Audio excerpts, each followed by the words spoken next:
The following program is a PodcastOne.com production. From Hollywood, California, by way of the Broken Skull Ranch, this is the Steve Austin Show. Give me a hell yeah. Hell yeah. Now, here's Steve Austin. All right, everybody, welcome to Steve Austin Show. I am coming to you from the mean streets of Los Angeles, California today, and I got a hellacious show for your ass. Thank you for hitting the download button. Sit on down or drive to work, whatever you're doing, and enjoy the conversation I'm about to have with one Adam Cole. Adam Cole, former Ring of Honor World Champion, the only three-time Ring of Honor World Champion in the history of that illustrious promotion, and also former one-time Pro Wrestling Guerrilla World Champion, holding the record for the longest reign in that title's history.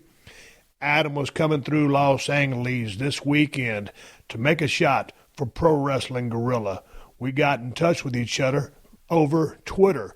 Adam came by the crib here at Studio 316. We pulled up a chair, sat across from a table, eye to eye, man to man, face to face, and shot the breeze.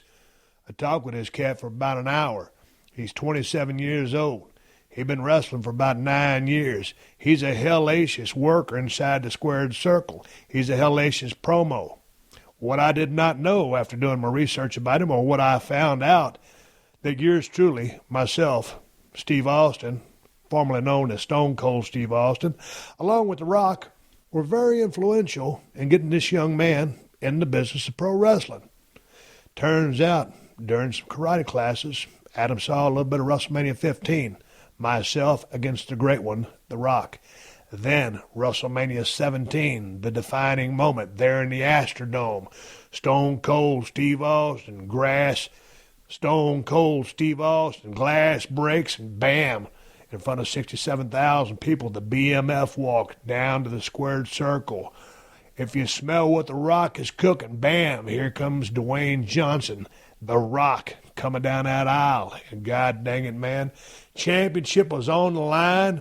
The match was built, and we just exploded, and we just laid into it. That match affected Adam Cole, and he said, hey, man, this is the first time I ever got goosebumps.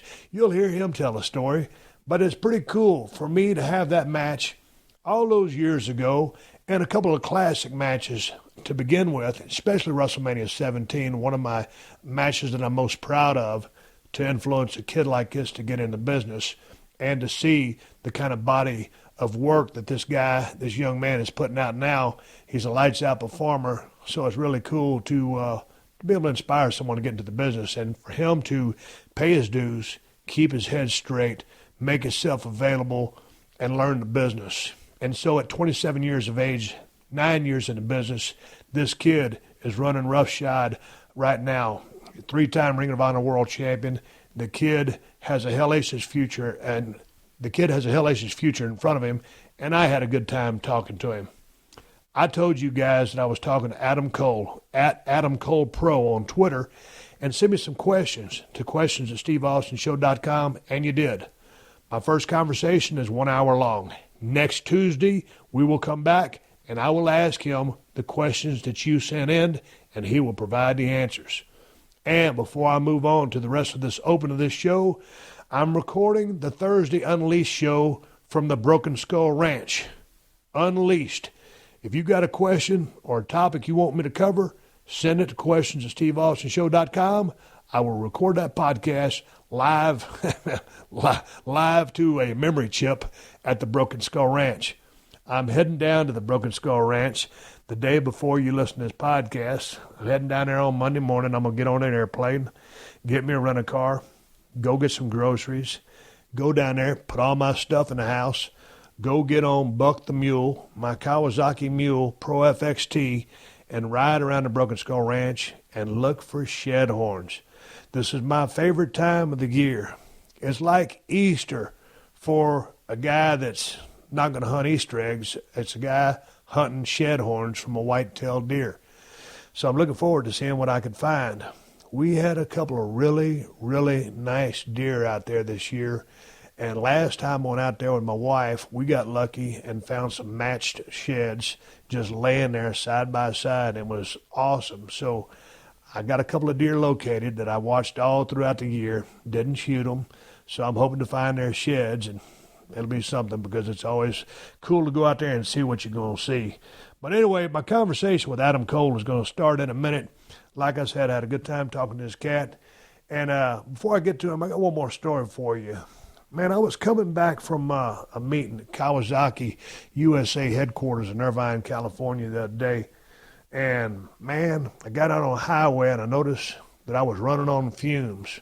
The little light on my dashboard came on and said, "You must gas up, or if you don't, in about 50 miles, you're going to be walking on the side of the road with a gallon can in your hand trying to get some gas for your car because you was too stupid to pull over and fill this thing up." I didn't want to be that guy. So anyway, I hit my iPhone button, hands at 10 and 2 on the steering wheel, pushed the Siri button. I said, "Siri, where's the closest gas station?" Siri guided me to a gas station. I parked in the gas station, put my credit card in the slot, pushed in my zip code, and then the gas pump began asking me questions. "Are you a Vons Club member? Yes or no?" I don't know what a Vons Club is. No, I'm not a member, and I don't want to join. "Do you want a receipt?" the machine asked me. No, I don't want no receipt. I want about 22 gallons of gas so I can fill my tank up on F and get the F out of here. I hit the no button. "Do you want a car wash?" the machine asked me. No, I don't want no car wash. I want 22 gallons of premium so I can get my ass out of here, go back to the crib so maybe my lovely wife will make me a ham and cheese sandwich. I don't know what it is with the gas pumps these days. They got to ask you too many questions. At the gas pump over here by my crib, they got a television monitor on there running commercials.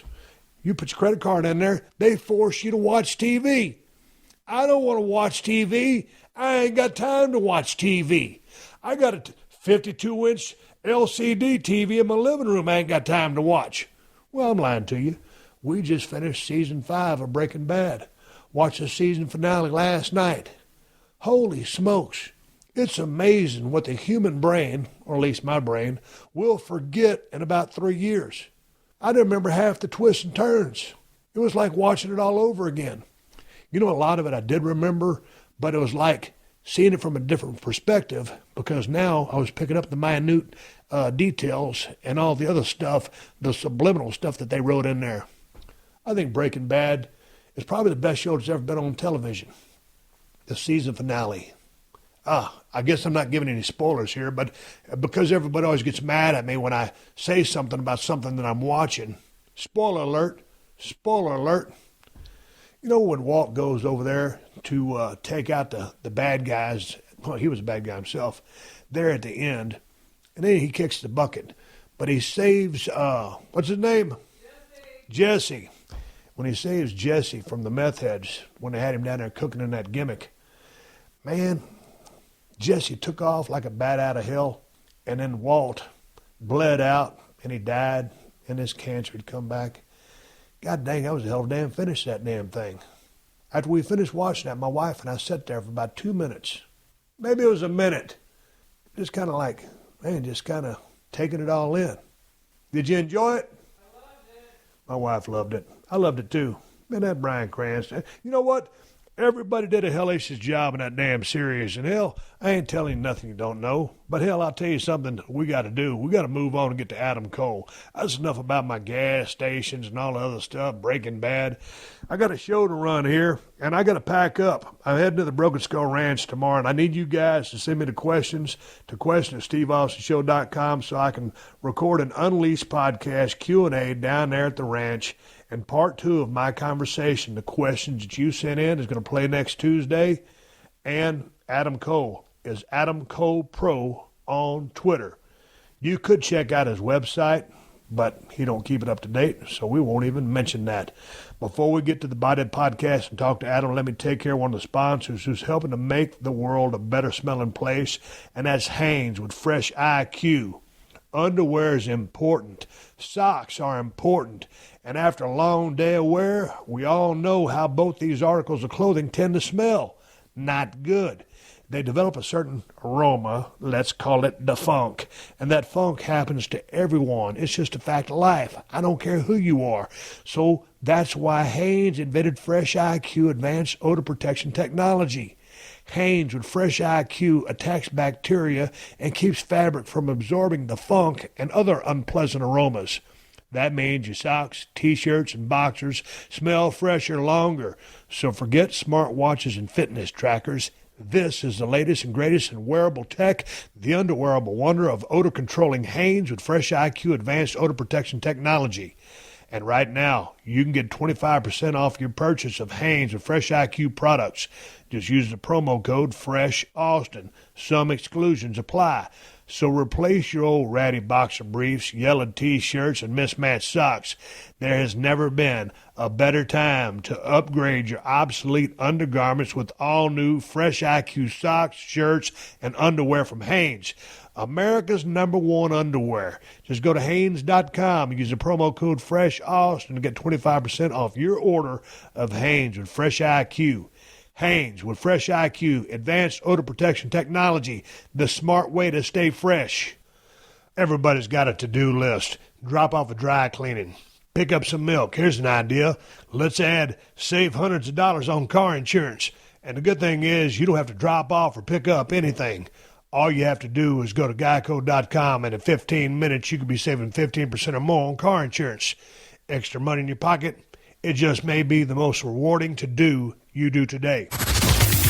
All right, it's March, which means it's time for the madness. And it's crunch time in the NBA. So you know we got it all covered on the big podcast with me, Shaq. And we're way more than just sports, Shaquille. So be prepared to laugh, folks, as we bring you the best basketball coverage, the biggest names in hoops, like Kevin Garnett, Chris Paul, Dick Vitale, Grant Hill, Chris Webber, and many, many more. The big podcast with Shaq. Check us out with new episodes every Monday at PodcastOne.com. The Steve Austin Show. The Steve Austin Show. Adam Cole, welcome to 317 Gimmick Street. How are you? I'm doing very well. How are you, Steve? Good to be here, man. It's good to meet you. And when you came in, as you know, man, I'm renting this house. I live next door. And I complained to the owner of the place. I said, man, this place is just out of control. You got to get some guys in here to knock some of these vines and stuff down. So there's guys out there with chainsaws and pickaxes and stuff like that. So I apologize for all the noise and the unprofessionalism, but this is the life of the Steve Austin podcast. I love it, man. Raw in your face. This is it. This is where we are. This is what we're dealing with. Yeah, no problem at all. But the rib starts with my phone rings. I look down, it's Adam Cole. He goes, Steve, I think I'm here. It says 317 on the sign. I think I'm in it doesn't look like the front of a house. I said, dude, are you in the alley? Because you Ubered over here. Yeah. You're the first guy to ever be on a podcast to come through my back door. Easy there, no innuendos. Hello, family friendly. What were you doing in the damn alley? Man, I was just following the lead of the Uber driver. This is where he took me. He said, "This is your stop." So I figured after seeing 316, I was where I was supposed to be, and I knew I'd find you, Steve. I knew I'd find you. God dang, we got in touch with each other on Twitter. Yeah. And started following each other, and I've been following your career and watching all the stuff that you do. And, man, talked about being on a podcast. I said, yeah, man, let me know when you come through L.A. Man, all of a sudden, you're in L.A. Where are you headed? Yeah, no, it was perfect timing for this to work out the way it did. Actually, tonight is Pro Wrestling Guerrilla. So I have a PWG show. I've been with them for a really long time. And then right from PWG, I catch a red-eye to head to Manchester, England for a group called What Culture Pro Wrestling. So it's a busy next couple of days, but as you know, busy is good in pro wrestling. So it'll be a fun few days. Busy is good in pro wrestling. We talked about that a little bit on the phone. Mm-hmm. Man, how long you been in the ring now? I'm coming up on 9 years for me in wrestling. Feeling? I actually feel great. I've only had a couple of scenarios or times where I could say that I was genuinely banged up. Right now I have a nice little stitch going on the top of my head, but physically and mentally I feel really, really good. And again, like the busier I am, the better I feel. If I take, let's say I have 2 weeks off and then I get back into the ring, that's when I'm dying the next day. If I work 2-3 times a week, which is normal for me, I actually feel my best when I keep moving. Man, you said you had a surgery, and I was like, man, what's your kid? I texted you back. A knee? Yeah. And I'm figuring with the amazing stuff that you and some of your coworkers do in the ring. I'm thinking, this guy's got a banged up knee. He said, no, I got a lump on my head. And I'm like, a lump on your head? What kind of lump? It's on your head that needs to be removed. And I started watching your matches. So you had that bump on your right forehead. Yeah. How did that grow out to be what it was? This is perfect because I don't think anybody really knows this story, so it's cool that I can talk about it now. But what happened was back in October, I had an 8-man tag in Ring of Honor in Detroit. And there was a scenario where Dalton Castle ended up punching me in the head. It swelled up immediately. I think it's just swelling on the top of my head. I'll ice it a little bit and it'll go down. 6 months later, it still hasn't gone down. It's hard now. I'm like, what the heck is this thing? I go into the doctor, and they said that because of the trauma on my head, that my body tried to recover or heal itself, so in turn, a cyst was formed. And it was something that was going to cause me no health problems, but I eventually need to get removed because it would be there forever. So the doctor goes in, and again, I got about 8 or 10 stitches done. There was a couple done inside my head with the tendons and the muscle, and then a lot on the outside. The thing ended up looking and feeling a lot worse than I initially thought, but it's not bad. Nothing that I won't be able to bounce back from, obviously. So they thought it was just a cyst, and it was a cyst, and it sounds like they went a little bit deeper than they thought they were going to have to go. Yes. So therein lies, by the time this podcast drops on Tuesday, you will already have worked. Right. So how you feeling about going into the ring? Because as we were talking before you got here, like, hey, man, you get stitches in your head, you got stitches in your head, and then you got the ring, and then you got people walking from the dressing room, walking down the aisle. The ring is a great place to be, but it's one of the dirtiest environments I've ever been. Yeah, and that's actually what worries me more so than someone busting it open or something happening as far as the stitches opening up. I'm more worried about the potential infection that could happen because there's really nothing I can do about that. But fortunately, again, there are situations and circumstances where we're forced to work when it isn't necessarily the best time to, and this is a scenario for me where I'm going to have to. I work with a lot of pros. I might find some kind of way to cover it up as best as I can, but I don't know, man. I just got to hope for the best. Hope it doesn't bust open. That's what I appreciate, a young cat with an old school mentality.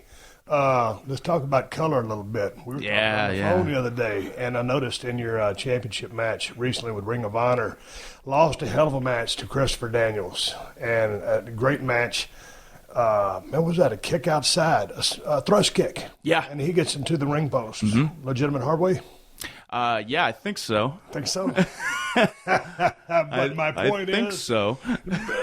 My point is, it enhanced the match. I dug it. And, you work with the color a little bit, and the stakes just got a little bit higher. You're a fan of color, as am I. But in 2017, man, a lot has changed since when I broke in 1989. I was the 1990 Rookie of the Year. And all of a sudden, we're in Dallas, and it's my first time to get do a blade job. Hell, I didn't know how to make a blade. And there's one of the veterans is helping me make my first hatchet.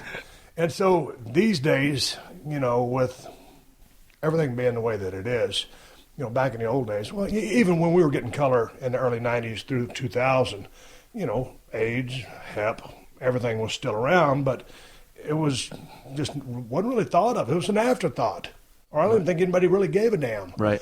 But these days, man, just with PC, the way everybody's come up, it just seems like a real, primitive thing to do or a barbaric thing to do.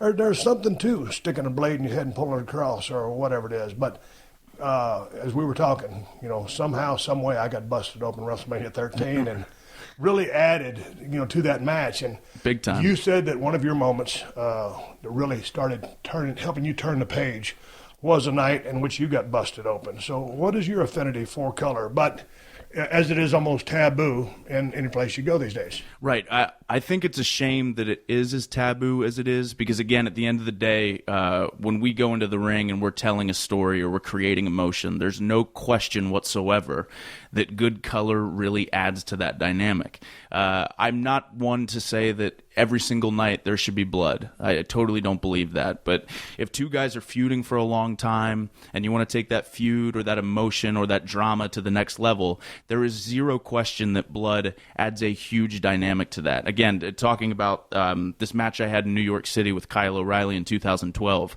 When I got busted open, it was like the entire tune and emotion in the room completely changed. Everyone was on their feet. Everyone was losing their minds. Everyone was genuinely invested in myself and Kyle O'Reilly because of a little bit of blood. So I really do think, and I also think it's a shame that because, again, it is labeled as being so barbaric, there are so many other things that we do as pro wrestlers, to me, that is not only more barbaric but more dangerous than taking a small little blade and creating a little bit of blood. And so much more danger to other things. And I think, the bigger the organization, sure, with all the PC stuff and the corporate sponsorships, then the more it's frowned upon. But, if all the athletes are tested, I mean, if you look at what goes on in the UFC, I mean, a guy or gal gets busted open, hell, every single fight, just about. Exactly. I mean, it's very rare that somebody didn't get busted open in some way, shape, or fashion. So, but tested athletes, if there's any disease, I mean, they're not going to be able to fight. Right. So, if the guys are tested, and they are, everybody's clean, then I think that it should be okay. Exactly. But again, man, when you tell that to the corporate people, I don't know if it's a level of violence that they perceive that goes with it, or it's just something that people can't wrap their head around, but it's just you're seeing less and less and less of it. Yeah, or it could be a combination of both of what you just said too. But again, I totally agree. If it's some independent show where guys aren't tested and people aren't sure of who's clean, who's not clean, I really do kind of get the concern there. But like you said, if it's something done properly and people are aware of whether or not they're clean, again, I don't think it's a big deal, and I think it still has its place in pro wrestling in 2017. Man, I tell you, I look back at WrestleMania 13, and I don't go on YouTube and watch old matches myself. I get on YouTube and watch matches of some of the stuff that guys like you and other people in WWE and New Japan are doing. But when I go back to WrestleMania 13 in Chicago at Rosemount Horizon, one of my favorite buildings to work in, it was just... ended up getting put in a sharpshooter by the one and only Bret the Hitman Hart, passing out in a pool of blood. God dang, what an iconic image. One of the most iconic images in the history of the business. Yep. And it was just a lucky fluke that I got busted open. Right. And that was really, I was on my way, but that just kind of golly, that guy really is tough for doing what he did, passing out a pool of blood and never giving up. So I really put the exclamation point on what I was trying to do. Exactly, and to a lesser extent, obviously, because less people had seen it. But it was literally the exact same scenario for me. I was on my way to challenging for the Ring of Honor Television Championship. I was getting over, but I wasn't over yet, if that makes sense. Like the fans were acknowledging, and they liked me, but I was like missing that one thing that the fans really wanted to gravitate to or latch onto. And then there was an image of me when my lip was busted open, and Kyle O'Reilly knocked me down, and I flipped my hair up and fired up and yelled. And as I yelled, the blood was squirting out of my lip and onto his chest. And in New York, people are like, "Oh my God!" And that was like my iconic image that still, people talk about to this day. But and through that, it's like, okay, now he's battle tested. Exactly. He's been through some wars, and that's a great visual. But in listening to you talk about that match, I wasn't able to see it. Sounds like you were working baby. Yeah. Okay, so obviously Kyle's got some heat on you, beating you down and in the fire through the blood. Yep. Here comes this you're a good-looking guy. White meat baby face. I mean it. I mean, with respect to the business, sure. This white meat baby face, all of a sudden he's busted open, and he can cower down, he can quit, he can beg off, he can powder, he can just roll out, give up, submit. But no, when you fire up through that blood and all of a sudden you got that visual, it's like, hey, man, to the tough guys in the crowd, hey, look at this pretty boy. No, he ain't just pretty boy, this stuff makes you tough. Yep. And here he comes in the girls, okay? They're right. like, yeah, I mean, you're a baby. And all of a sudden it's like, he's tough on top of everything else. Yep, and that was what I needed so badly. Because, again, battle-tested is the best way to put it. Because I had matches that people enjoyed. But at the time, I was clean-shaven. I had shorter hair. I used to pump my fist and do I was still finding myself big time. So I needed... That's that 101 fire.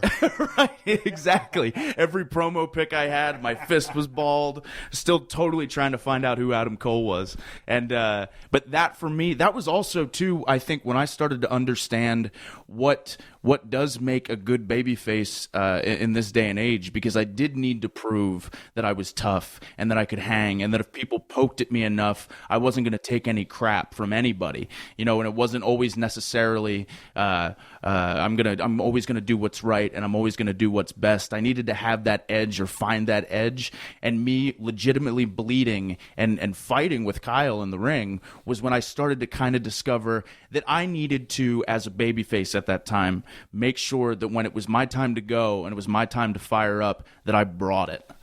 Okay, so then in listening to you say that, what does make for a good babyface in this day and age? To me, I think for sure it comes down to having, again, this edge about you where, at least when the people are watching, and this is for me, is making sure that audience at one point in time really, really wants to be you in that moment.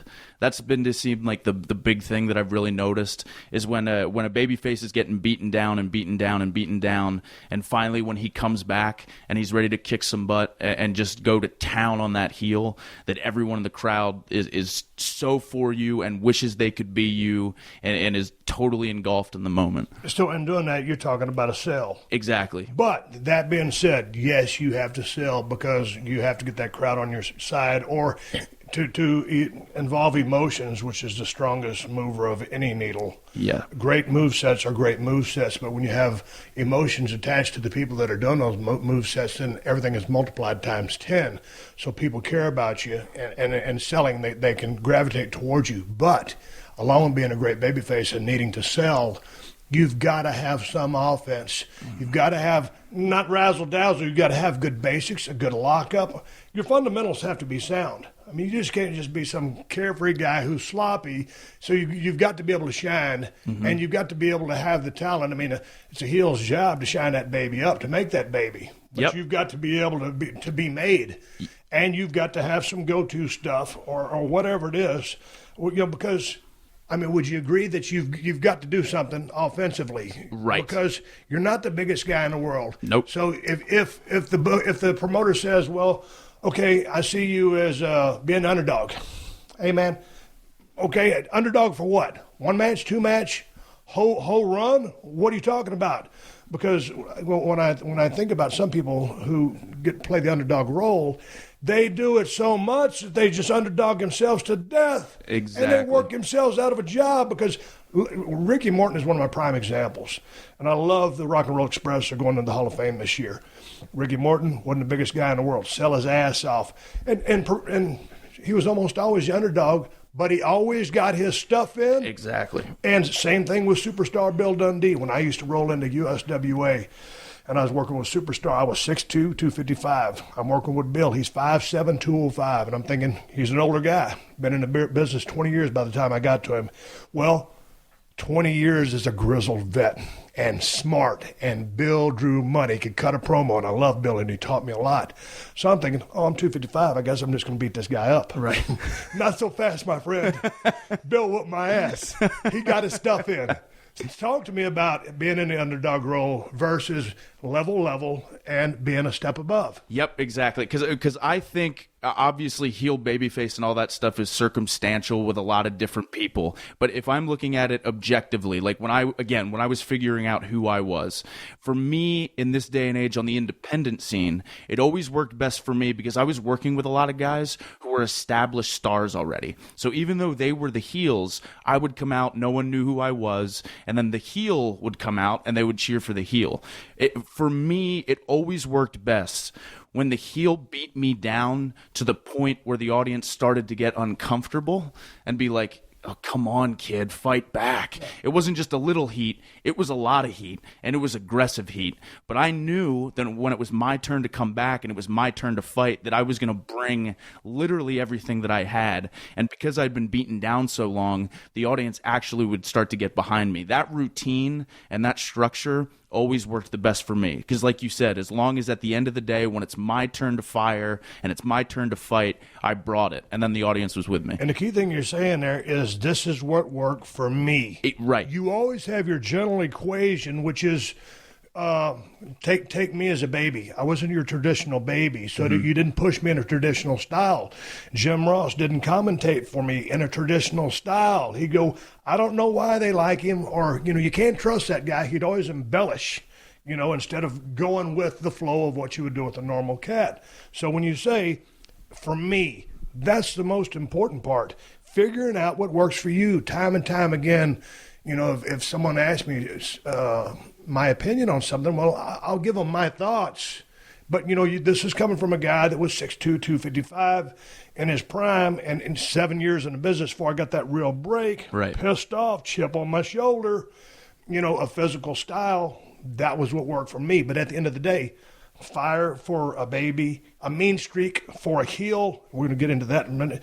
Those two things you must possess on either side, but how you do things, you have to figure out for yourself. You can look at the way everybody else has gotten over, from Ultimate Warrior to someone like Ricky Morton, and it's different strokes for different folks. Exactly, yeah, because there were some baby faces that would be able to go out there, and in their shine, they were able to get over. Or they would only need a little bit of heat put on them, and they were able to get over. For me, that wasn't the case for me. Again, I was white meat, vanilla baby face. Were you a different version of Tommy Dreamer when he first came out as a baby? In some capacity. I was like the young blue chipper that people saw a lot of potential in, but weren't totally sold on yet. So, again, because we're predominantly working for that 18 to 35 hardcore wrestling fan male demographic, and I was still finding out who I was. I wore bright-colored tights and white boots and all that stuff. I was really going the traditional route. So for me, again, I needed to be that type of baby face that got just the snot kicked out of him. And then when it was my turn to fight, that I really, really brought it and showed almost a side of me that they didn't realize I had in the beginning. In the beginning, if I'm shining up, it's a lot different than when I'm coming back and ready to fight towards the end. At some point in there, and trying to get some offense in, and say you're working with a big bully heel who's outsized you, and so he's imposing his will, he's cheating along top of that, he's being violent, you're taking this, you're firing up. So before you make that comeback, at least I'm thinking during the heat, a high spot is a set of moves. You're trying to get out of something or get away from something. And, it's a transition. It's offense, or before you're trying to make a move. If I'm just working a headlock, finally, if you can shoot me in the ropes, I tackle, maybe you can try to hip toss me. Look, what I'm trying to get at is hope spots. Right. A hope spot is a high spot that's placed in a heat. So would you get hope spots in the heat, or is it just the one momentous comeback that you were able to get your stuff in to, in the totality of the match, maybe that guy took 80% of it. Right.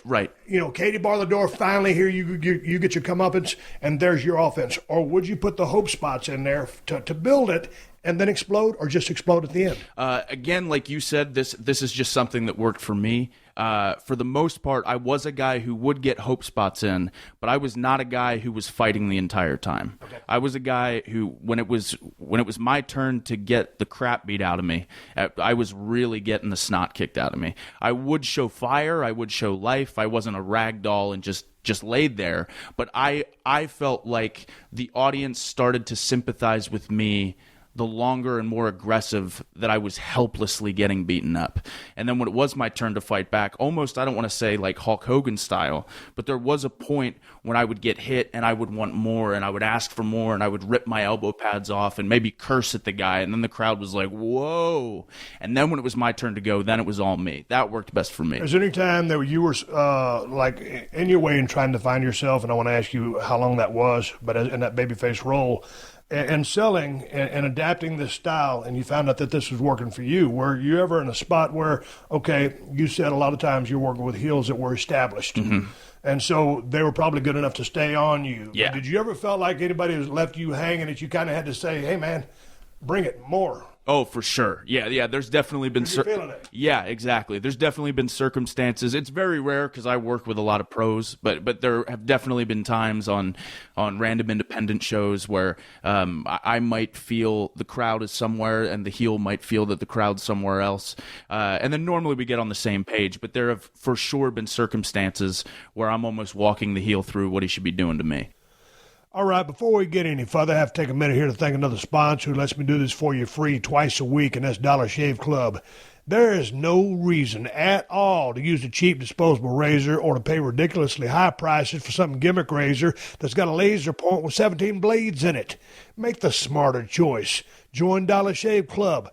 Dollar Shave Club is smarter because you get a great shave at a bargain price. So do your face and your wallet a favor and sign up for Dollar Shave Club today. Y'all know how many Dollar Shave Club razors I got hanging around both of my cribs, 316 Gimmick Street and the rental crib at 317 Gimmick Street. So sign up at dollarshaveclub.com/Steve and get Dollar Shave Club delivered right to your front door. Experience the close, smooth shave for yourself. Like I said, Dollar Shave Club is an amazing shave at an affordable price. There's no smarter choice on the market. And right now, they're giving away a 1-month trial of their razors for $1 with free shipping. And after that, it's just a few bucks a month. There's no long-term commitments, no hidden fees. You can cancel whenever you want. Get your $1 trial at dollarshaveclub.com/Steve. That's dollarshaveclub.com/Steve. The Steve Austin Show. The Steve Austin Show. All right, you talked about working as a baby, but last time I saw in the stuff that I've been seeing, you're working as a heel. Right. You're a hell of a heel. And I'm sure you're a great baby, but I saw more of your heel work. I prefer working as a heel, too, by the way. That's what I'm getting at. Yeah. Why so? Because I can tell you're having the time of your life. There's so many factors to why I enjoy it so much. Number one, I think it's cool I've always been fascinated by heels, whether it be in pro wrestling or in movies. Like when I loved the James Bond films, but the reason I loved James Bond was the villains. It wasn't even James Bond. I've always been fascinated by a guy who says or does whatever he wants and the way he manipulates emotion. And I think that's what it comes down to also. I really like being in control. So if I'm in the ring and I'm the heel, I like being able to feel the audience and know when that babyface should start fighting back, know that I'm getting the crowd so riled up and wanting the babyface to come back. I love the entire control of the whole thing. I get more of a rise out of the babyface coming back and beating me up than me being the one who's coming back and the crowd going crazy. I love that environment and that atmosphere. I also feel, for me, I can be, at least the way my brain works, I feel more creative as a heel. I feel like whether it be promo material or whether it be match structure or whether it be facial things I can do in the ring to get a reaction out of people, the insults you can make. There's just so many different things you can do as a bad guy and as a villain that I have the absolute time of my life doing it. I also think that as a heel, because I preferred working heel as well. Yeah. And, I was a heel up until, we did that double turn in WrestleMania 13. Right. And that was a different kind of baby. But to me, the freedom of being a heel, because you can have egg on your face. You could be running a high spot and legit trip. Yep. And you can pull it off. You can get away with it. You can have egg on your face. You can screw up. But because you have that creative freedom, the uncharted waters, just...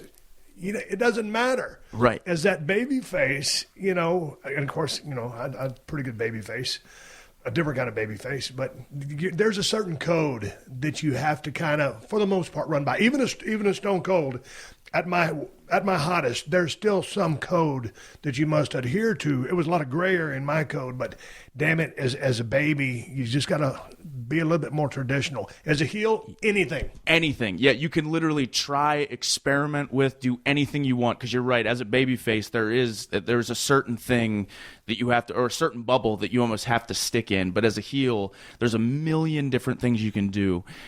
A million different things you can try. Yeah. And I was just looking at you because, like you said, I think you said it right there. There's kind of things in a bubble you got to stick to as a baby. Yeah. Except when it comes time for the comeback. Right. That's when you can get out of that bubble. And you don't want to screw up. But, I mean, that's when you can do – I mean, you can rake eyes, you can pull hair. But as dastardly as that heel was to you, then as far as breaking the rules, we're talking about screwing up and just, rolling stuff.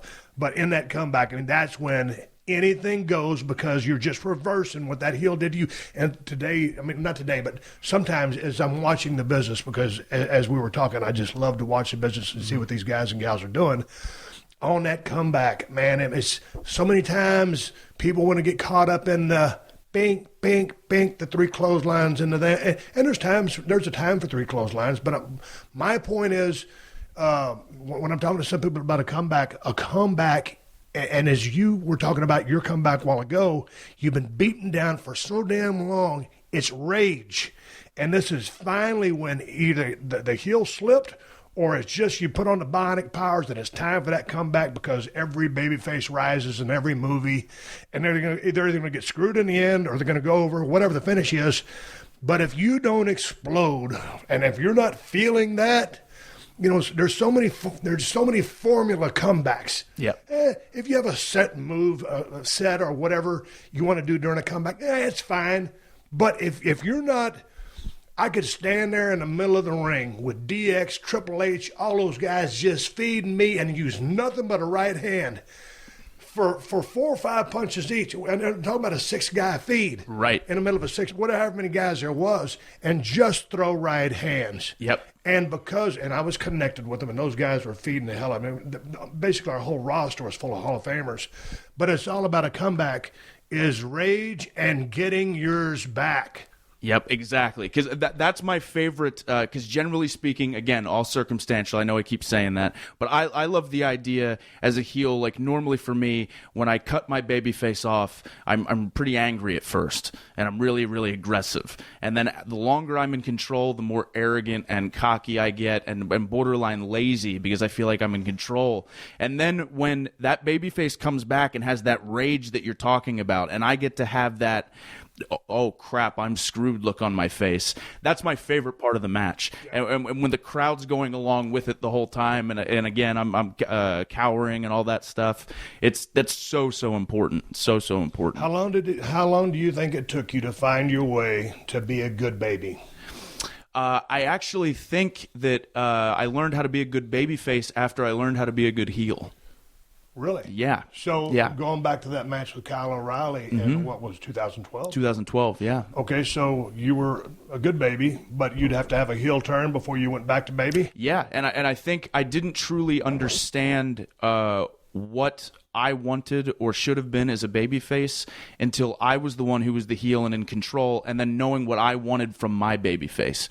So when I was the one working with babyfaces and saying, oh, I really like when someone does this or someone does that, and I don't like when they do that, that's when it actually clicked the most for me in my head. I thought I was a fine babyface, but when I figured out how to be a good babyface, it was actually after my first long heel run. And I agree with that because that's the same thing that happened to me. I was probably just talking about that initial time when you really felt comfortable being a baby. Sure.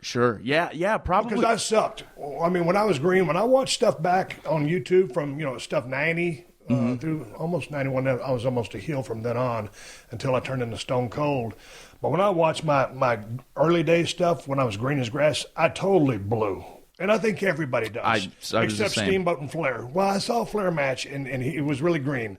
But I've never seen Steamboat in a green match. But I totally blew.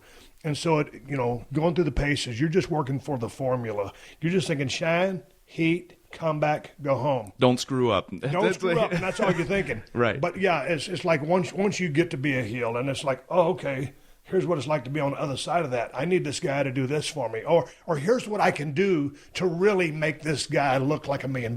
Right, exactly. And, too, the coolest thing about the independence and getting to go to Japan and Mexico and travel all over the place is figuring out what crowds want in different areas too, because that helped me also. Again, like the way I wrestle as a babyface in North Carolina is different than the way I wrestle as a babyface in LA or Chicago or New York City. So I love that challenge of it too, is finding out what cities respond best. That's why I actually prefer being later on the card, because when I can watch the show and see what the crowd's reacting to and what they're invested in, what they like, what they don't like, then again, I'm still myself, but I do kind of change a little bit of what I do in my tune for each specific match. Man, and starting to, watch a bunch of your matches and stuff from New Japan and Ring of Honor and some stuff from the indie scene or just the different organizations you work with, God dang, man, there's a lot more talent out there than I thought there was. And so you're in the ring with a bunch of really good guys, night in, night out. And the refreshing part, or the part about that I really love, is back in my days in the USWA, we were in a weekly territory, Monday, Tuesday, Wednesday, Thursday. It was the same towns, week after week after week. So a lot of times, if you and me working a program, we might be working 6 to 8 weeks together. Right. So every Monday we're going to be in Memphis. Tuesday we're going to be in Louisville. We're working a program. Wednesday, Evansville. Thursday, Spot Show. Friday, Dallas. Saturday, Nashville. So we got to change our stuff up. A lot of times, when I was with WCW or WWE, you get into a big territory. You work with the same guy. Well, now you're traveling all over the United States of America and all over the world. So you can almost have the same match every night if you want to. And I will say that sometimes I did. That's just kind of what a lot of guys do. Sure. But I always tell people I was at my best when I was as far as just coming up with, I was still young in the business. But when you're working with someone every single night in front of a lot of people would follow the show. So you got to change stuff up. My point is, when you're just changing every single time and doing something different and trying, because it forces you to keep your chops up. Yep. You see what I'm saying? Yeah, exactly. And that was very, like when I first started, I remember being so concerned with, changing actual moves that I did. But then the longer that I was working with these guys, it was realizing that even a subtle, small transition change can make the entire flow of a match different. And it's not being lazy or it's not, it's just not overthinking the circumstance and not overthinking the situation and finding those little things that you can do. Again, working with guys as talented as I've worked with really does make a difference. And on top of that, it's cool to try different things because, again, I'm almost 9 years in, but I'm still obviously constantly learning. So if we always try and experiment with new things, let's say what we try Thursday didn't work as good as Tuesday. Well, now we know, and now we can know, or if I do something Friday and that works better than it did Tuesday, maybe we'll do more of that next time. So it's cool to experiment and change with different stuff. Okay, need to take care of one of the sponsors who makes this podcast possible and one who's helping you guys live the healthiest life you can. Diamond Dallas Page and DDP Yoga. And to celebrate his induction into the WWE Hall of Fame next month, Dallas is giving y'all a huge deal on the DDP Yoga Now app and all DDPY-related merch. I like it. You'll get 30% off if you go to ddpyoga.com/Austin. And the DDP Yoga Now app has everything you need to get on the path to healthier living. It's got all the DDP Yoga workouts, including the new 2.0 workouts. And you can even do live workouts from the DDP Yoga Performance Center. The app lets you track your progress, give you nutrition tips and recipes. Heck, DDP even hosts a cooking show on the app to help you make healthier meals. I got to check that out. So, jump on this sale and take advantage of the 30% off the DDP Yoga Now app and all DDPY-related merch. DDP Yoga has helped thousands of people to get on the path to healthy living, and if you've been watching Raw, then you've seen Mick Foley. He's dropped over 100 pounds and is in the best shape of his life, and that's thanks to DDP Yoga. So change your life today and celebrate Diamond Dallas Page's induction into the WWE Hall of Fame. Get on the DDPY program. Take advantage of the 30% off sale at ddpyoga.com/Austin. That's 30% off the DDP Yoga Now app and all DDPY-related merch. Go to ddpyoga.com/Austin. That's ddpyoga.com/Austin. Maybe they should put Dallas in the WWE Hall of Fame every single year. More discounts. If you're in the market for a car, then you need to check out TrueCar.com and the TrueCar app. TrueCar gives you the pricing information you need to feel confident about your purchase. When you register with TrueCar, you'll see what other people in your local market paid for the car you want. From there, you can connect with the local TrueCar certified dealer and enjoy a more confident car buying experience. TrueCar shows you real pricing on actual inventory. So you see competitive pricing offered to you by TrueCar certified dealers for vehicles that are actually on their lots. TrueCar makes car buying easy, no matter if you're looking for a brand new or used vehicle. There are over 500,000 pre-owned vehicles available from TrueCar certified dealers nationwide, and there are over 13,000 TrueCar certified dealers. And over 2 million cars have been sold to TrueCar users by the TrueCar certified dealer network. TrueCar users save an average of over $3,000 off MSRP. So when you're ready to buy a new or used car, visit TrueCar.com or download the TrueCar app to enjoy a better car buying experience. Some features not available in all states. Let's talk about how and why you got into the business of pro wrestling, because, hell, I didn't know this till I got on your website. I know you've made the rounds. You've done a lot of podcasts. But since I'm here, I got to. You got to tell a story. Yeah, I would love to. Because I want to get your take on the business, and then I got some questions that the fans sent in. We'll get to a Q&A in a minute, or in a little while. But tell me about how you came upon pro wrestling and about how you got the business. And if you want to do long story short, however you want to do it, because I know you've told the story many times. No, I'd love to tell it again, and it's cool that I'm getting to tell you face to face. So for me, I grew up in a really, really small town, and wrestling when I was growing up was transitioning into that more risque TV 14 style of wrestling. So when my parents were together, they didn't want me to watch it. I didn't really know it existed, but they didn't want me to watch it. My parents split when I was 9, and I started taking karate lessons. And I loved karate. I would get there early. I would stay late Monday through Friday. And my karate instructor, I got there early one day, and he was watching a taped Monday Night Raw from the night before, remember it clear as day, and on it was yourself and Kane putting Paul Bearer in a sewer. And he looked over at me and he said, "Oh, do you watch pro wrestling?"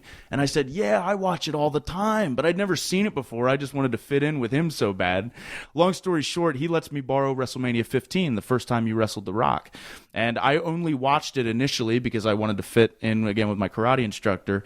But I saw you two wrestle, and I was hooked as a fan from that point on. I watched it all the time, bought the T-shirts. It was just a diehard fan. Didn't even consider being a wrestler until 2 years later when yourself and The Rock wrestled at WrestleMania 17. And with that Limp Bizkit My Way video, with the crowd buzzing before that entrance from yourself happened, and then the glass broke and 67,000 people rose to their feet, it was the first time ever that I got goosebumps in my life. It was the first time I was ever moved by anything, and I remember just feeling deep down, like in that very moment, I'm like, I have to be a pro wrestler. I have to. So yeah, from that point on, just a diehard fan. I don't know if you want me to go into this, but I started training to be a pro wrestler when I was a senior in high school. And I trained at this Blood and Guts promotion, but a great independent wrestling promotion, Combat Zone Wrestling in Philadelphia. So I actually started pro wrestling when I was still a senior in high school, which was cool. How was that? Yeah, it was good. Our trainers were tough on us for sure. I've heard some stories. Yeah. Like we had to bump on the concrete. We were. But here's the thing: when you're 16, 17 years old, you're not thinking, "Hey, this ain't the smartest thing in the world because these guys are telling us to do it, so this must be the thing to do." Exactly. We thought that was pro wrestling training, So it was rough, but it was good. It toughened me up too. So what's your take that night at the Astrodome? Man, I'd been to Astrodome for many different occasions, rodeos and stuff like that. And man, I remember hearing that we were going to be there. It was really cool because it was 100 miles from where I grew up. Yeah. And then, man, to be in there with The Rock, who's one of my favorite opponents of all time and a really, really good friend, and just totally trust each other. And to go out there, and we lit that place up pretty damn good. And I'm not going to sit there and blow a bunch of smoke up my ass because we're not doing anything like you guys are doing these days. But just off that match, and that was a badass back-and-forth match. And then all of a sudden, no DQ, here comes Vince. I ended up turning heel, but just to go out there, and we were talking on the phone before you came over, and that entrance – man, when that glass broke and I came out there, and I knew I was switching heel, but I had that BMF walk anyway, and just walking, it seemed like 100 yards to the ring, and then getting in there and hitting them turnbuckles, and then here comes The Rock. And this is one of those things that bill, that My Way bill, and that 5-minute package that they put together, me shoving that beer in his chest, and we slapping those beers, and we start trading off, and I double-legged him, took him down, and you got Paul Heyman in there just laying down the track. We did that sit-down interview with Jim Ross. Tension was high. And so there was only one way to start that match because it was already built. All we had to do was light it. And that was, boy, as soon as Rock turned around, I lit into his ass with a bunch of right hands, and boom, we took him on about a 24, 25-minute ride. That was great. Yeah. But what you guys are doing these days is awesome. Tell me about your thoughts of what the business has evolved to, because you started watching back then. Yeah. Say about WrestleMania 15. This year coming up is WrestleMania 33. So you've been watching everything from then on. Yep. And now you've been working with some of the best talent in the world, of which yourself would be included. How do you think, or what do you think, as you look back to Rock and Roll versus Midnight's, Rock and Roll versus Arn and Ole, to, one of my favorite tag teams down there in NXT is Revival. Yep. Dash and Dawson. Yep. But just as far as what you guys are doing, the six-man match you had with you, the Young Bucks, Ricochet, Ospreay, and Seidel. Yep, that's it. God dang. Man, I only caught a 5-minute clip, and it was highlights of that match. I don't know where I can find it in its entirety. What are your thoughts on where the business was to what you guys have taken it to? I think more and more in 2017, pro wrestling is very much falling into that shades of gray mentality. And I think it even started, looking at the history of it, it did kind of start with the Attitude Era, where they were more accepting that not every babyface had to be a prototypical babyface. Not every heel had to be a prototypical heel. And you see more and more now, again, that they're almost embracing the idea of the fans showing up and cheering and supporting who they want to support. It's definitely gone more the route as far as physically, a more athletic style, that's for sure. But again, as far as who the fans support, I think they like that team atmosphere idea of, again, AJ Styles and John Cena. You have 50% for AJ, 50% for Cena, and it creates this really cool, fun atmosphere. Because, again, what I'm involved in with Bullet Club, we're supposed to be the number one heel faction, but we have a ton of support and a ton of people cheer for us and support us. But at the same time, a lot of people will also cheer for our baby faces. So again, you got this dueling chant atmosphere going on in pro wrestling, and that's not just in Ring of Honor and New Japan. You see that in WWE as well. So that's definitely kind of where I see it going as far as emotionally, is people embracing the idea of picking and choosing who you root for, who you like, who's a star, and it's creating this very cool back and forth live sporting event atmosphere almost. But do you think with watching that, and I still believe in heels and babies. Me too. But I believe that, man, if given your own time to create your own thoughts and to convey those thoughts on the horn or through your body language and through your angles, then the fans will decide, well, golly, this guy's a piece of trash. I hate him. Yep. Oh no, this guy's kind of ruthless, but I'm digging him. So he's gonna be a baby. Yep. So I'm down with that. But I think the fans got to choose. Mm-hmm. But I do believe in heels and baby faces. Me too, and that's something I've embraced early. I remember after I lost the Ring of Honor World Championship, I was getting cheered more and more on my entrance, and I remember thinking, what do I have to do to make this go away? I want to get booed. But then I've come to the realization that I've been around Ring of Honor long enough that people who are going to these events recognize me, and when my music hits, they'll get excited. So my goal from now on, like for example, I had a match with Kyle O'Reilly at Final Battle, which is Ring of Honor's WrestleMania. When I came through the curtain and he came through the curtain, I got the bigger pop. I got the more cheers.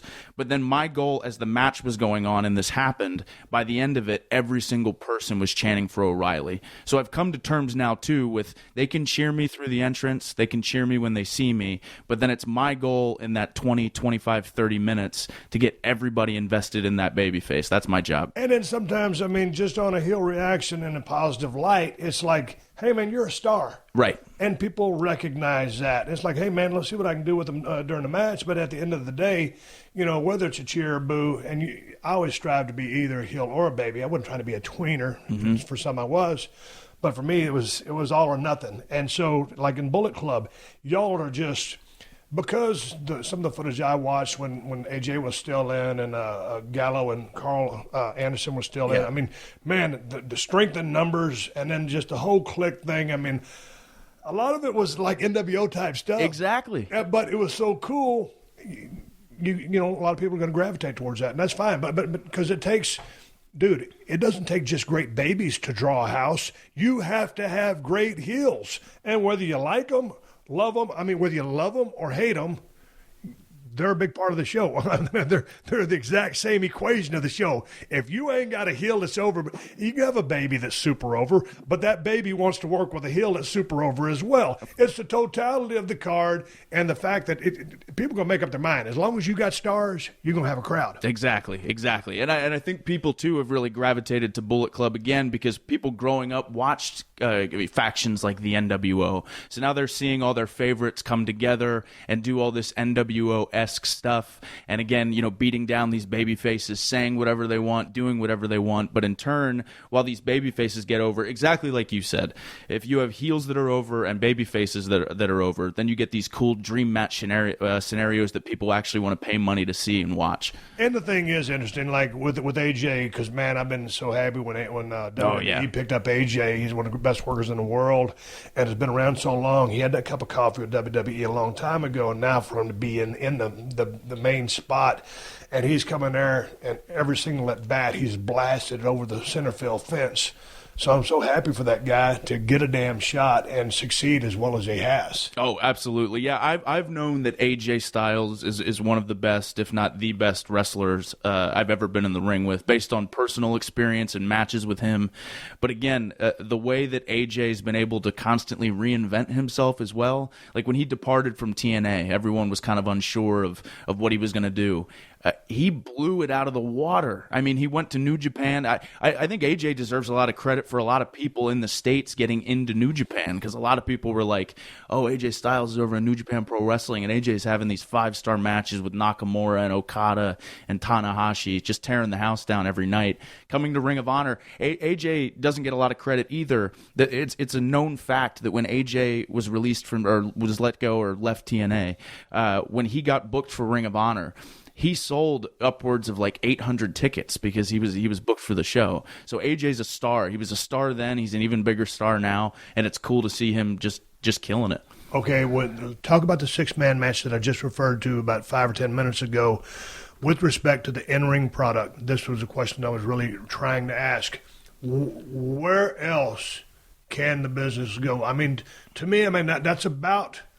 It's about 7,000 RPM. You're almost redlining the entire match, and I only saw the highlights of it. It's just spectacular. But I would dare to think not to creatively stifle anybody. I just don't know of anything else that could be done to top that. Right. And it looked like the way y'all had it laid out, everything built sequentially and climaxed the way that it did. But athletically, I can't see the business evolving any more than that. Yeah, I know. It's becoming more and more challenging to come up with innovative and creative things. We are very aware, though, that when it is a big weekend and it's a big match, that's when we bring out the big guns. And that's not to say that other events or other shows we're not working our absolute hardest. But that specific weekend was PWG's Battle of Los Angeles weekend. So that's like their biggest weekend of the year. So at that time and under that circumstance, we said, hey, let's just blow it out of the water. Let's do everything that we can. We might never have this match again. Let's go crazy. Again, we still try to perform and do an athletic as match as possible.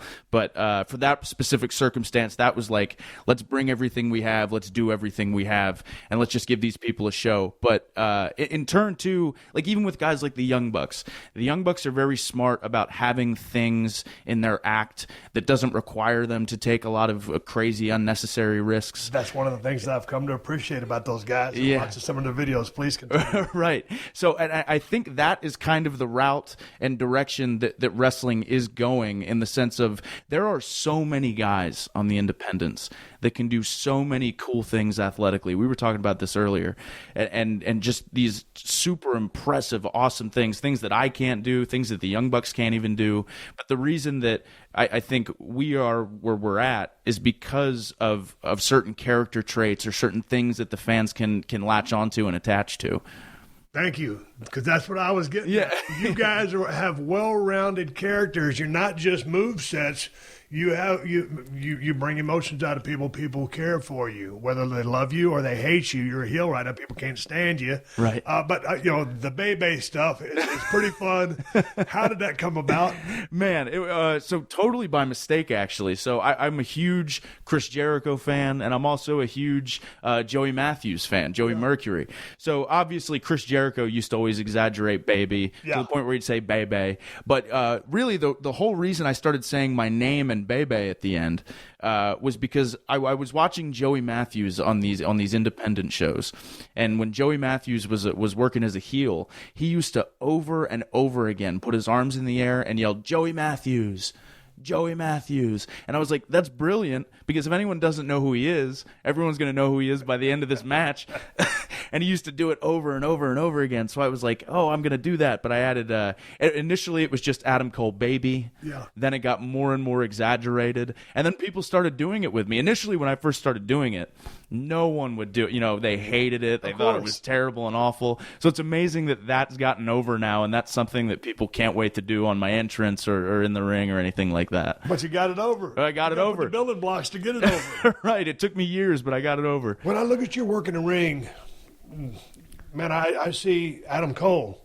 I mean, because you don't really remind me of anybody. I mean, there's athletic stuff, and sometimes I see AJ, I see a little bit of Shawn Michaels, I see a little bit of Chris Jericho, but you don't remind me of anybody I've ever seen. You seem very original, but something and some people went into influencing how and who and what you are, but your interpretation is all your own.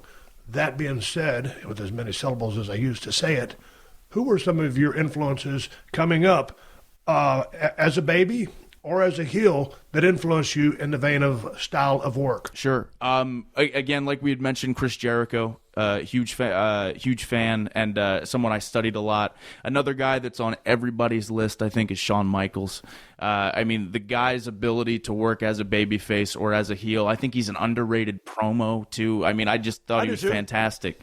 But another guy that really influenced me as well is even before I got into wrestling, or when I just started wrestling, I was always such a promo guy, where I would study promos, and I loved promos, and I loved the ability from certain guys to get emotion out of people with just their words. So a guy that really captivated me, actually, was CM Punk as far as his promos. Yep. I used to watch. He's the reason I got into Ring of Honor in the first place. I remember hearing about the CM Punk guy, buying a DVD, and watching this promo that he cut on Raven, and being like, I've never seen anything like this before at the time.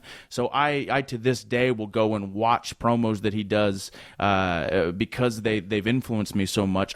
Like for me in Ring of Honor, I've gotten over or attention sometimes more so for promo work that I've done than even necessarily matches, because we have a great video package guy at Ring of Honor. So I'll go down to the studio and we'll make this really cool video package that he'll edit. And I very much so realize the importance of what promos are to a character, especially my character. Mm-hmm. So I invest just as much time on promo work, if not more sometimes, than even in-ring stuff. Well, man, I tell you what, CM Punk was certainly a tremendous promo guy, and a guy who should influence many people. I mean, that guy, really, when I think of a CM Punk promo, highly unique, because the guy is super smart.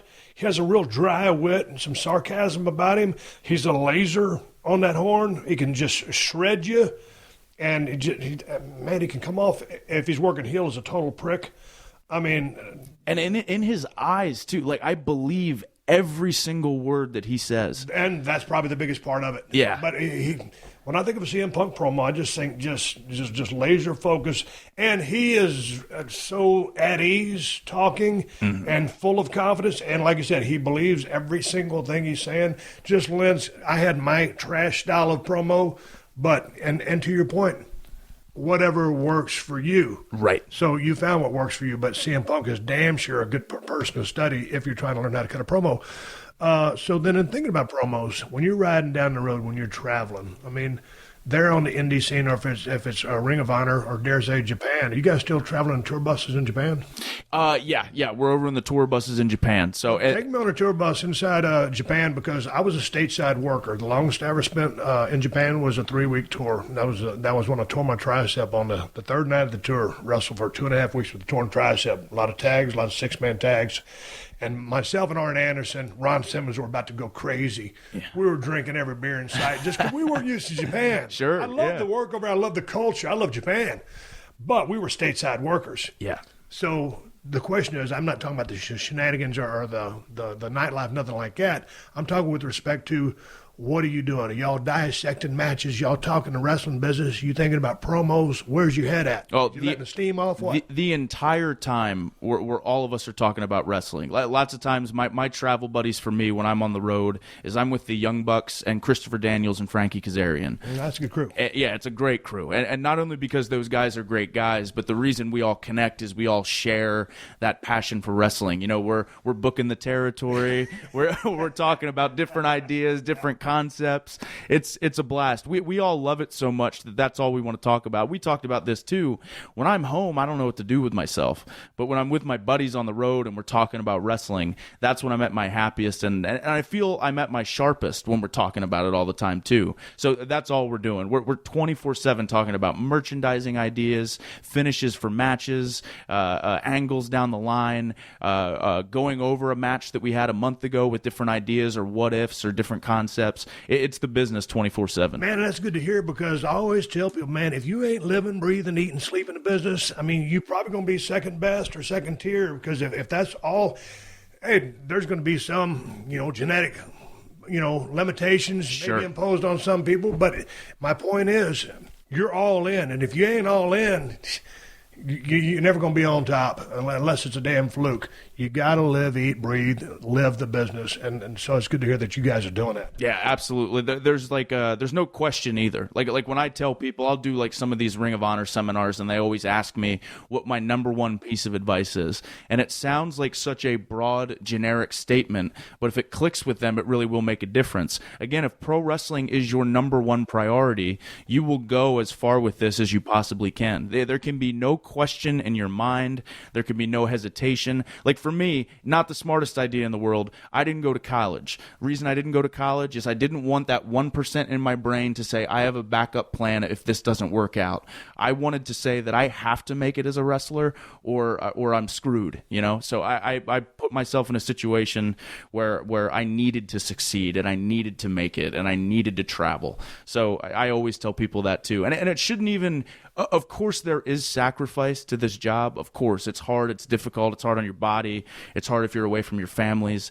But at the same time, too, if this really feels like work 24/7, maybe you shouldn't be doing it either. Because I'm having the time of my life. I absolutely love this. That's what absolutely I tell everybody, man. I said it was the best job I ever had. I said it's a real hard way to make a living. Yeah, absolutely. And especially...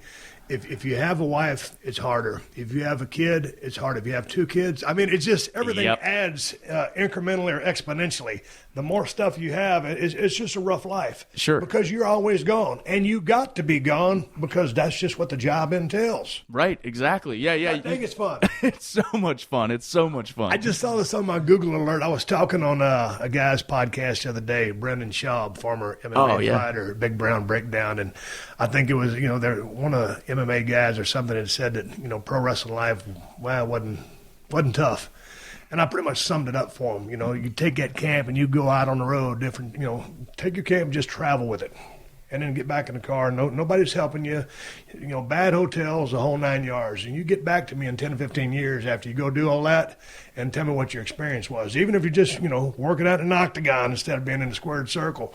It's a tough damn life, but holy smokes, I had a blast. Right. Yeah. There's nothing quite like it. There's nothing like being able to, I've said this before, my grandmother, she passed away, but she told me a couple years ago, she goes, oh, where were you this weekend? I said, oh, I was in England.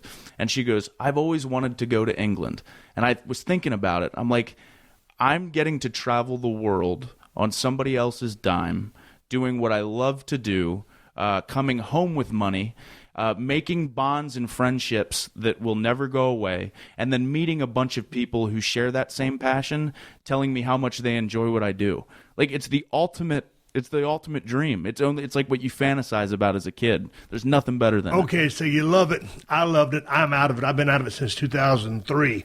You're 27 years old. Yeah. It's 2017.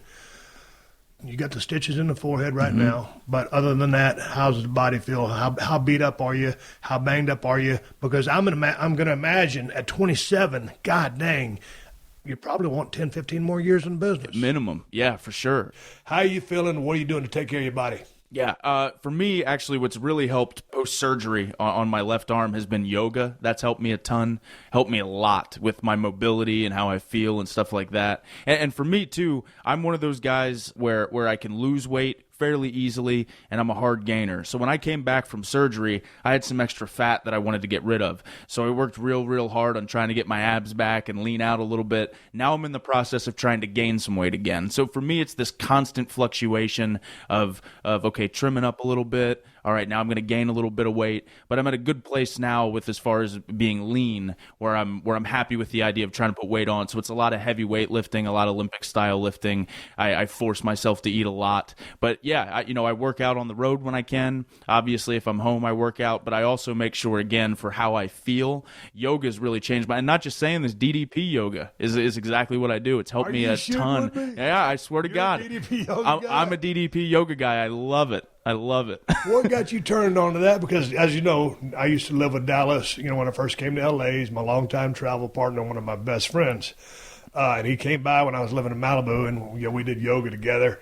And me, I'm a gym guy, but everybody who's tried his program or yoga in general just raves about it if they stick with it. How long you been doing it? Yeah, I've been doing it for about, since post-surgery, so like 2 years now I've been doing it. So what's your protocol? I mean, because I know he's got the DDPY, the 20-minute gimmick, the 30-minute. You can do whatever you want. So, but what is your set deal? I mean, every day you'll do some form of yoga or a couple of days a week? What is it? Yeah, for me, normally, if I can do yoga 3 days a week, I'm really happy about that. And even sometimes it's just the one that's only 20 minutes, like the beginner one, just because, again, like he says in his program, it's all about the intensity that you have while doing it. And for me, I more do it even less as a workout, but more, again, to stay mobile. How I feel after I'm done, I feel like a new person. Like, it really makes a huge difference, especially with us being on the road so much and I'm working out when we're home.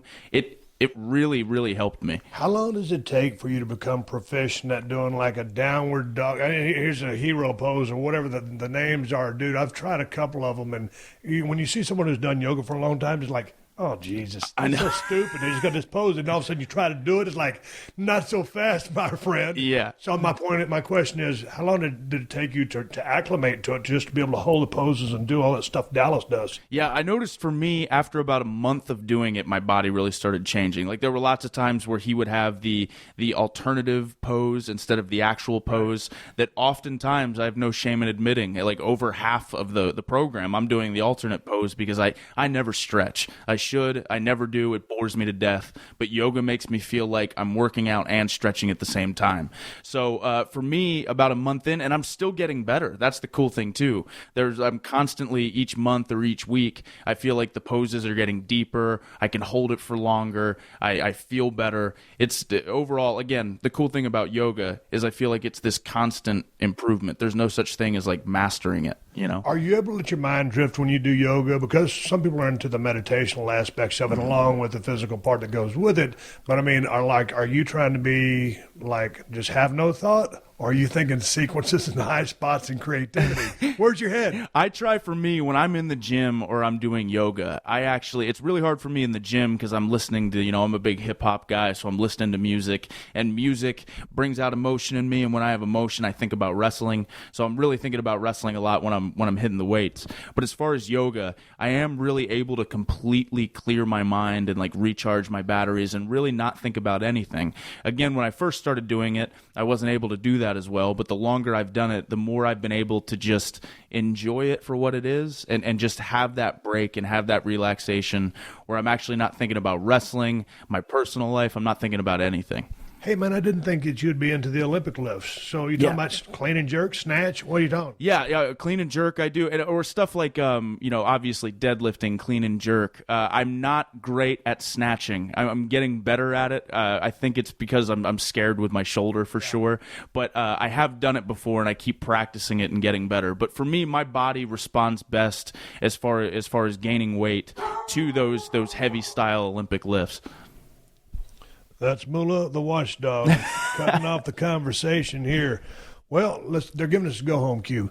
Why don't we wrap this thing up, come back with some questions from the fans that they sent in my email account. You got some more time? That sounds great. But before we go, there was a show you wanted to promote, and it's an up-and-coming Ring of Honor thing. And what else you want to talk about right now before we close up? Yeah, sure. For me, again, Ring of Honor has this show, Supercard of Honor, in Lakeland, Florida, WrestleMania weekend. It's always a really, really great weekend, not just for Ring of Honor, but wrestling fans in general. We get wrestling fans from all over the world who want to come check out Ring of Honor. It's going to be a stacked show, an awesome show. All the best guys from Ring of Honor will be there. You can find information on that on ROHWrestling.com, as well as a bunch of other upcoming events. If you want to support me, support Ring of Honor, because that's where I'm at. So, but real big show coming up. Okay, and is that going to be the day before Mania? Yeah, April 1st. April 1st. Yep. Is it an April Fool's joke, right? Yeah, not an April Fool's joke. I promise we'll be there. Ring of Honor and all of its roster will be there. All right, Adam Cole at Ring of Honor with Ring of Honor there in Orlando? Lakeland, Florida. Lakeland, Florida. Yep. On April 1st. Y'all check it out.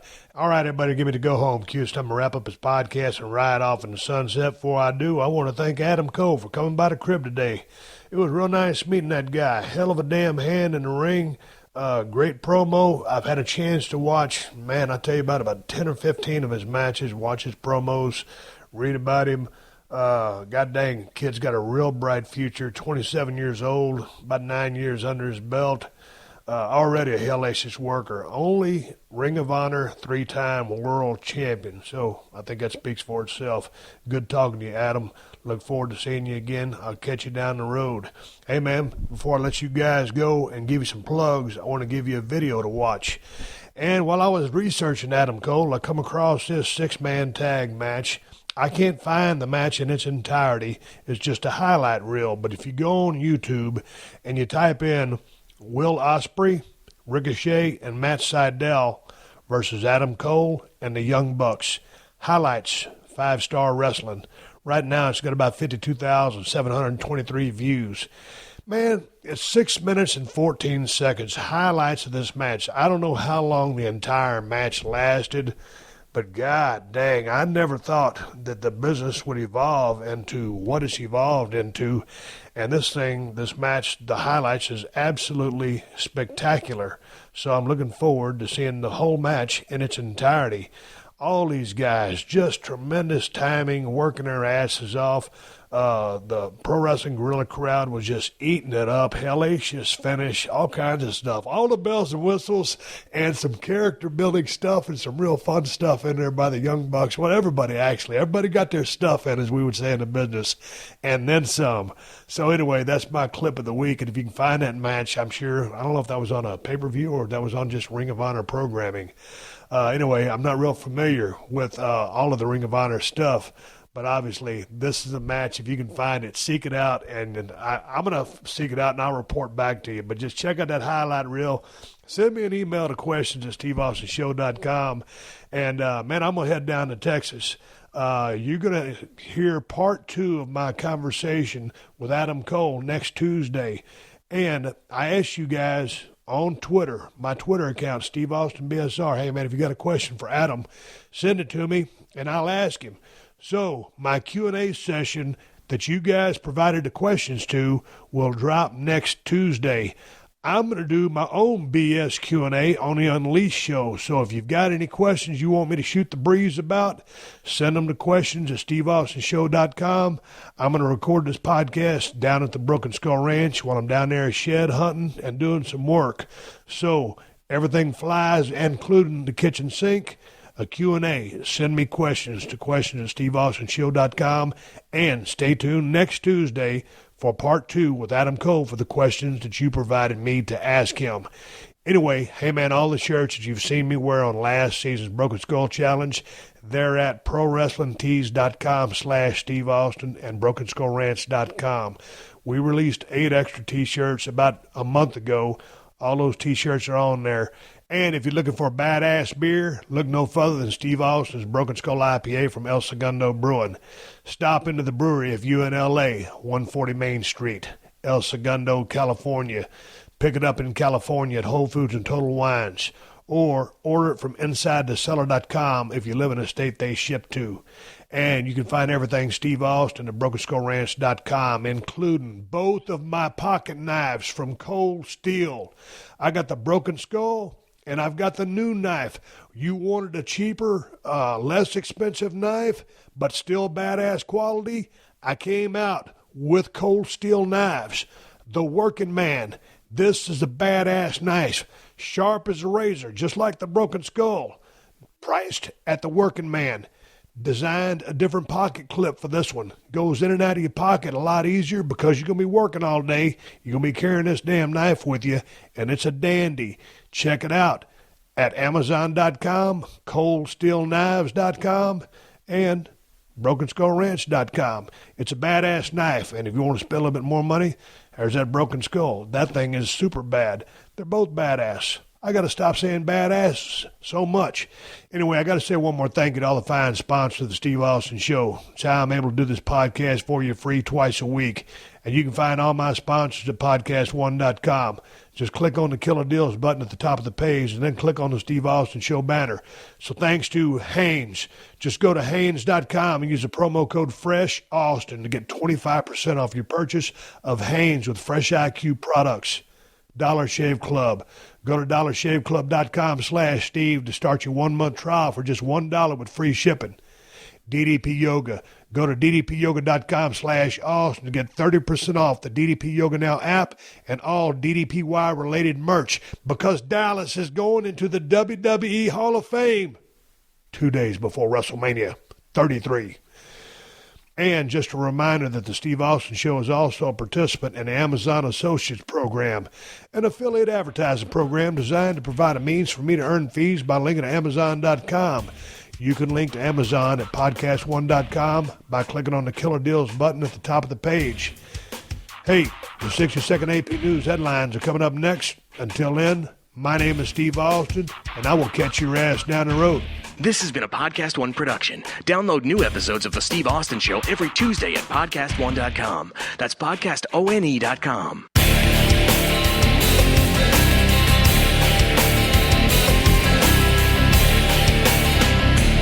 Barilla wants to help you stay active this winter with its great tasting Protein Plus pasta. It's the pasta taste you love with the energy you want. So it provides a good source of protein, and it's made with 100% plant-based protein from lentil flour, pea protein, and chickpea flour, making it a good source of fiber too. We love that. Barilla Protein Plus is made with ingredients you can trust, and it's from Barilla, so you know it's going to taste great. I'm always looking for ways to increase my protein intake, and this is an easy way. You can add 17 grams of protein per 3.5-ounce serving with the Barilla Protein Plus pasta. It tastes so good. I also feed this to my son Ford because he's a picky eater, but he loves Barilla, so this is a way for me to get him his favorite food and a little extra protein. Also, you can put your energy to the test and take on Barilla's Protein Plus Pasta's Winter Energy Challenge this February. It's on the Strava Fitness app. It's free, and all you need to do is simply complete 10 days of movement for your Barilla Protein Plus Pasta reward. Terms and conditions apply. Sign up at strava.com/Barilla.